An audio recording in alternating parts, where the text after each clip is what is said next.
ትልቅ አህጉራዊ ኢቨንት ነው እንግዲህ ለናዘጋጅ የሄድን ያለ ነው የዚህም የኢቨንቱ ጉዳይ የሌበር ቤዝድ ፕራክቲሽነርስ ኮንፈረንስ ነው የሚባለው ዋናው የዚህ ኮንፈረንስ ወይንም ደግሞ አህጉራዊ ኮንፈረንስ ትኩረት ሀገራችን የሚተገብሯቸው ወይንም ደግሞ ሀገራት ሁሉ የሚተገብሯቸው ተግባራት የመሰረተ ልማትና ሌሎች ፕሮግራሞች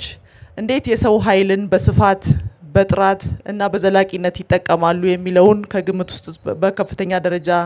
የሚያስገባ ነው ይሄ ብቻ ሳይሆን እንዴት ዘላቂና የደህንነቱ የተጠበቀ ደግሞ የስራ ዕድል የስራ ከባቢንና ምቹ የስራ ዕድሎችን ይፈጥራል ከሰው ኃይል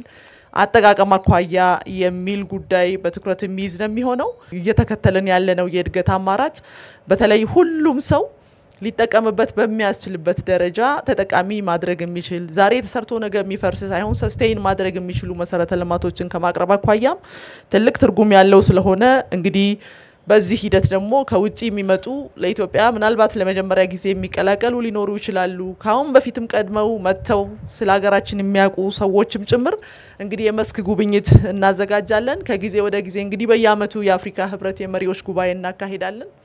ይሄንን ስናካሄድ በየአመቱ ሲመጡ በጣም እየተደነቁ የሚናገሩ የአካባቢያችን ገጽታ መቀየር የአካባቢ ልማት እናያለን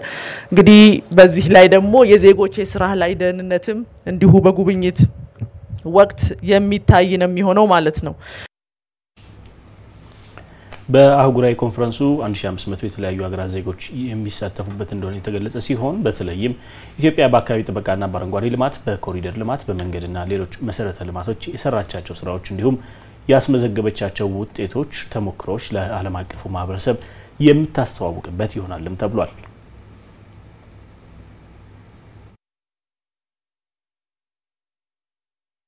አካባቢያችን አረንጓዴ መሆን እንዲችል የአካባቢ ጥበቃ ስራ ላይ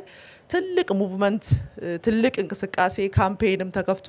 የክቡር ጠቅላይ ሚኒስትራችን ዶክተር አብይ አህመድ የአረንጓዴ አሻራ ልማት ከአካባቢ ጥበቃ አኳያ ትልቅ እንደ ምሳሌ ሊነሳ የሚችልና አብነት ነው ብለን መውሰድ እንችላለን የአካባቢ ጥበቃ ላይ ትኩረት ማድረግ ያልቻለ የትኛውም ኢኮኖሚ ሰስቴይን ማድረግ አይችልም በሂደቱ ደግሞ የሌበርንም ጥያቄ የሰው ኃይል